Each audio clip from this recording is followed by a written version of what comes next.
하나님은 대홍수 사건 이후에 노아의 가족을 통해서 인간에게 다시 하나님의 은혜와 축복 속에 살아갈 수 있는 기회를 주십니다. 근데 또 교만해졌고요. 다시 하나님을 떠난 삶을 살기 시작합니다. 홍수 심판 때 하나님의 은혜로 구원받은 인간이 급속도로 타락을 하게 되죠. 자, 그러면 그 홍수의 현장을 목격하고 그 모든 걸 겪었던 노아는 뭘 하고 있었을까요, 목사님? 그 뒤로 노아의 이야기가 없어요. 예. 근데 이거 참 제가 지난주도 이야기했지만 사실은 뭐 인간이 추측한다 이런 부분들은 사실은 잘못될 수 있는 그런 부분들이 있고 저는 뭐 그 당시 노아가 어떻게 되었을까 뭐 사실 한 번도 뭐 의심해 본 적은 없고요. 단 제가 오늘 이런 부분들을 바라보면서 제가 9장 28절에 보니까 홍수 후에 노아가 350년을 살았고 그의 나이가 950세가 되어 죽었더라.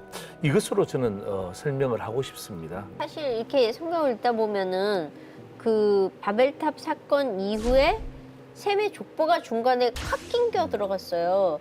그러면서 제가 본 거는 일찍 죽네? 그거였거든요. 그러면 이건 죄로 인해서 이 수명이 단축된 건가요?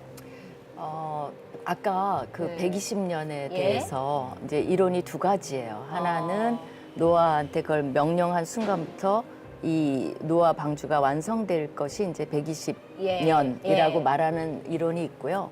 목사님 말씀하신 대로 인간의 수명이 120년이라고 하는데 저도 목사님과 동일한 견해입니다. 그 이유는 뭐냐면 수명이 이제 하나님이 뭐 여러 가지 뭐 과학적으로도 설명하고 뭐 홍수 전에는 그래서 뭐 이게 태양광이 광선. 덜 해서 지금 우리는 더 쪼글쪼글해지지만 오래 살았다 이런 여러 가지가 있지만 어쨌든 정령 죽으리라 그리고 120년으로 하겠다라는 거의 증거가 마지막에 모세오경에 가면 점점 줄면서 모세가 120년에 죽어요. 맞습니다. 그래서 그것이 하나님의 의도라는 것이 정확한 것 같고요. 죽는데 그냥 죽지 않아요. 기력이 쇠하지 않았는데도 그러니까. 거기서 딱 잘라요.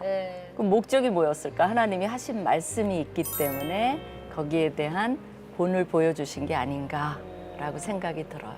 바벨탑 이야기는 특히 되게 비유적으로 읽을 수 있는 것 같은 이야기인데 지금 든 생각은 특히 우리 요즘 사회에서 많은 사람들이 자기만의 바벨탑 쌓고 있지 않나 생각 들었어요.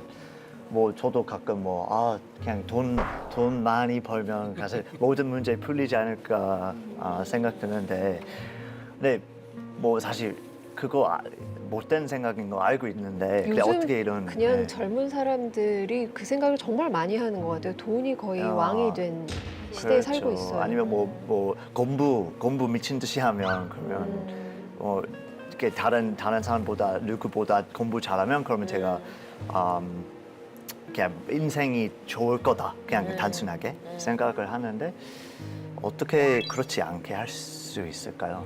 왜 돈 벌려 그러죠? 왜 많이 배우려 그러죠? 뭐 왜 좋은 차 타려 그러죠? 밥 먹어야 되니까 네. 맛있는 거 먹고 싶고 좋은 집에서 살고 싶고 뭐 그러니까 좋은 차 운전하고 싶고 이유가 뭐냐 이거죠. 저는 그 이유를 어디에서 보냐 하면 비교 의식에서 보거든요. 바벨탑 사건도 마찬가지예요. 우리 총장님 말씀에 하나님의 이름을 냈더라면 이 바벨탑은 영광스러운 탑이 되었을 거예요. 근데 우리 이름을 내잖아요. 그러니까 하나님하고 비교하면서 하나님 이름 말고 우리 이름 내자. 그러니까 돈을 많이 버는 것도 그냥 하나님이 주신 만큼 적당하게 벌면 되는데 제가 예전에 나보다 공부를 더 못했어. 근데 돈을 더 많이 벌어. 내가 질 수 없지. 좀 더 배워, 좀 더 벌어야 돼. 공부하는 것도 쟤 나보다 훨씬 공부 못했는데 석사네? 나는 쟤보다 더 잘해서 박사가 되어야 돼. 그렇죠? 그러니까 그런 비교 의식들이 우리 가운데 이게 또 다른 바벨탑이 되는 거예요. 진짜 목회자도 마찬가지고요. 교회 이름 내는 것도 마찬가지고 이게 또 다른 바벨탑의 사건으로 연결되어져 있어요. 그래서 저는 이걸 보면서 비교의식. 그러니까 비교하다 보면 감사하는 사람 아무도 없어요. 비교하는데 어떻게 감사가 됩니까? 비교하면 교만해져요. 비교하면 실망해요. 둘 중에 하나예요. 예, 비교해서 비교하니까 나 괜찮아, 나 굉장히 나이스해 이런 사람 한 사람도 없어요. 비교하면 사탄이 딱 우리에게 주는 건 딱 두 가지예요. 교만하게 만들어서 죽게 만들고 또 비교해서 절망 가운데 죽게 만드는 거예요. 그래서 저는 비교하고 싶다. 예, 우리 마음 가운데 그런 생각 들잖아요. 들죠. 그러면 하나님과 비교하자. 예수님과 비교하자. 제가 이런 생각하는 게 뭐냐 하면 하나님과 비교하면서 교만해진다든지 하나님과 비교하면서 실망하지는 않잖아. 하나님 창조했는데 왜 나는 창조 안 되지? 예수님은 죽은 사람 살렸는데 왜 나는 못 살리지? 하나님과 예수님, 우리 하나님 말씀과 내 삶을 딱 비교해 선상에 놓으면 우리는 날마다 감사하는 거예요. 예. 교만해지지 않고 절망하지 않고 항상 감사할 수 있어요. 그런데 항상 남이랑 비교하잖아요. 다른 사람 이름과 비교하잖아요. 다른 사람 가문과 비교하잖아요. 그러니까 이 바벨탑은 그러니까 옛날 이야기가 아니라니까. 오늘 이 시대에도 우리 속에 이 바벨의 이 탑, 이 도시의 이미지가 스물스물 올라오는 거예요. 시선을 하나님한테만 맞추면 되는 거군요. 주변을 그렇죠. 자꾸 쳐다보고 이러니까 비교하게 그렇죠. 되고. 예. 전 되게 하나님을 유치한가 향하여서. 봐요. 저는 초등학교 아이들하고도 가끔 키 재면서 얘네들이 나보다 큰데 난 더 이상 클 수가 없는데 뭐 이러면서 되게 이렇게 위축이 되거든요. 그런 큰 아이들을 보면서 내가 얘네 세대에 자랐으면 컸을 텐데 그게 얼마나 유치해요. 그런데도 제가 저를 보면서 야, 나 이거밖에 안 되는구나 이런 생각을 할 때가 있거든요. 나는 이선미 씨 네. 보면 난 감사할 것 같아요. 저는 키가 크잖아요. 네. 저보고 귀엽다는 사람 한 사람도 없어요. 목살이 너무 귀여워요. 이런 사람 한 사람도 없어요. 근데 이선미 집사님 보면 다들 귀엽다 아니 그러잖아요. 목사님 너무 귀여우세요. 아 그래요? 네, 정말 귀여우세요. 아, 그래요? 제가 봤을 때는. 목사님 크고 귀여우니까 화난다고요. 그렇구나.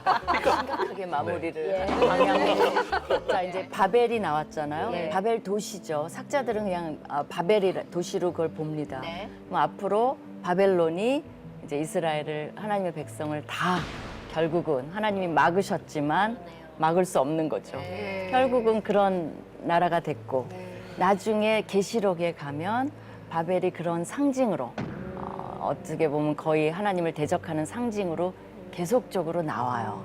그래서 성경이 그런 주제를 이어가는 일관성이 있습니다. 그리고 현대도 지금 뭐 바벨론 이런 영화를 보면 제목이 벌써 시사하는 게 뭐예요? 굉장히 타락하고 그죠? 인본주의적인 그런 도시를 얘기하잖아요. 그래서 이제 여기서부터 시작이 되는 거죠. 오늘은 바벨탑 사건을 알아봤습니다. 세상은 계속 끊임없이 욕망의 바벨탑을 쌓도록 부추기지만 하나님 앞에서 겸손하게 하나님만 바라보고 하나님만 의지하는 믿음의 바벨탑을 쌓는 내가 돼야겠다고 다짐하는 시간이었습니다. 어떠셨어요, 오늘은? 저는 싹을 없애려고요.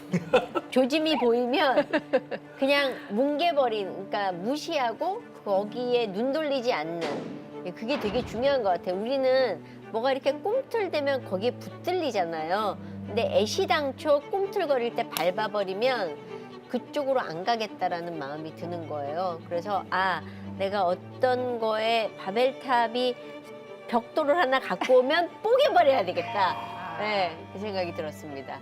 예. 저는 단호하시죠. 단호하고 저는 이 바벨탑 사건을 보면서 겸손하자.